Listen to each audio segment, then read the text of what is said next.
it's Christmas, but hopefully I can squeeze in another project and it'll be Thanksgiving. Okay, the project is this little tree box, and I'll share with you how I did that. And let's see, let me show you some of the materials you'll need for this project. So I'll pop right here. Okay, you will need this clear craft plastic. It's by Graphics. I did find it at Michael's. I was able to use the coupon, and so it kept it to about under $4, I think, for 4 sheets of 12 by 12 size of this plastic. And it looks like this. It comes just like this. Is just a protective. They'll have a whole sheet of it, plastic that they put so it doesn't get all scratched and like glue like mine has on there. And it works. It's really easy to work with. It's like a really thick cardstock, but it folds and cuts and everything just like regular cardstock. And more on that in a minute.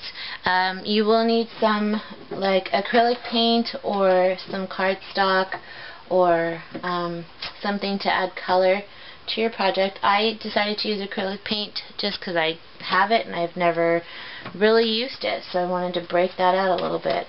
And you will need a bone folder because it is, and in my case I have my little Cricut kit, and this one works well because it has a metal tip, so for scoring and stuff you can really get in there.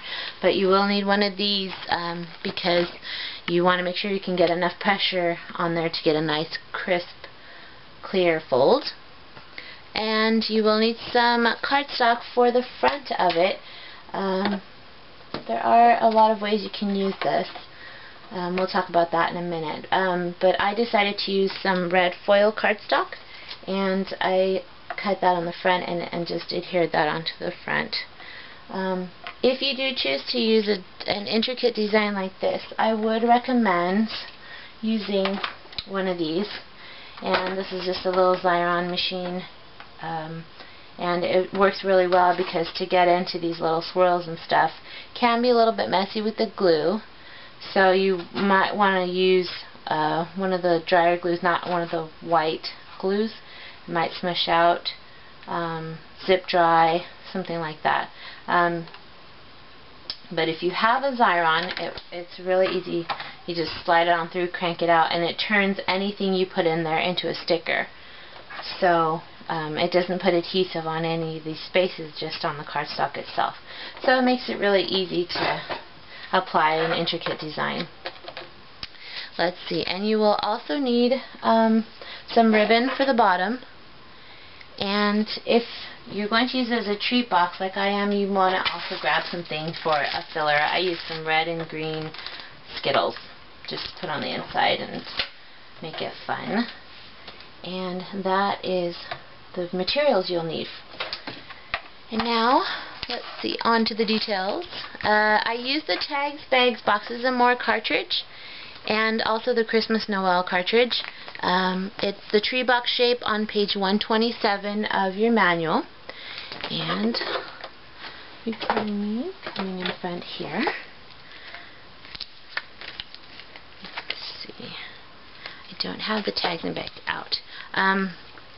But it is on page 127, and I selected the blackout feature because I didn't want any extra holes on there. I also I took this 12 by 12 size of this plastic, which turns out, and I cut it in half, which turns out to be this size. And I did use the fit to page feature, and the Cricut ended up cutting the tree at 5.5 inches. And my pressure is at maximum, and the blade depth was at 6. If you have the baby bug, you just want to make sure that you put your sheet in the upper right hand corner, because you will need to cut it twice. Oops. You will need to cut it twice, and you want to make sure you're able to start at the same point. So if you load it up here in the corner, you will be able to go back to the load paper point and cut at exactly the same part. If you have the expression, you can just select multi-cut and cut it twice. Okay, and then again, so if you're going to cover the back, go ahead and you're going to paint the back portion, or this is where you would add your cardstock. And that is pretty much the only coloring part that you'll need to do. I chose to emboss the back, and if you can kind of see it as well, just to add a little bit of detail and to blend it in a little bit with the swirly tree.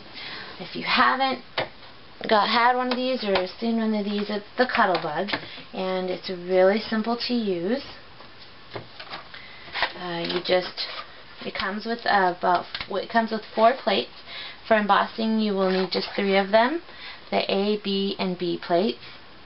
So you'll go ahead and put an A plate down and a B plate.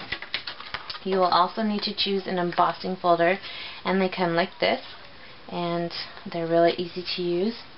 And they emboss the plastic just like they emboss paper, so it works really well. I only want to emboss this white part, so I'm only going to, oops, pardon me, I am only going to insert the white part into the folder. Okay, so let's put that in there like that. So again, you have an A plate and a B plate, and then you put your cardstock or plastic or surface that you're embossing, and you just put the other B plate on top and kind of sandwich it in there, and you push it in just a little bit until it starts to go, and you want to probably put your hand on for stability, and just crank it through and pull it right out. And once it comes out, you see, it's kind of hard to see with the camera, I'm sure, but it added some nice swirl detail, and it looks like snow and snow swirls. So I can make add that to a card front or turn it into a tag, which is probably what I'm going to do with this other portion that I also embossed over there. And that is pretty much it. This is a pretty versatile shape. You can paint the back and add a picture and leave this swirl tree off, or you can just insert a picture and maybe put the person's name on the front and use it as a placeholder. You could, as I said earlier, leave the holes and punch it and hang it from the tree with the person's picture and name and kind of personalize it a little bit. But this acrylic takes things really well, but probably not a heat gun. You would warp it. But that's pretty much it. It's just a simple project, and it looks really cute, and you could make a ton of them in no time flat. So thank you very much, and for checking out my videos, and hopefully I will get in a Thanksgiving project. If not, I will sure be back with some more Christmas ones. Thanks again. Bye.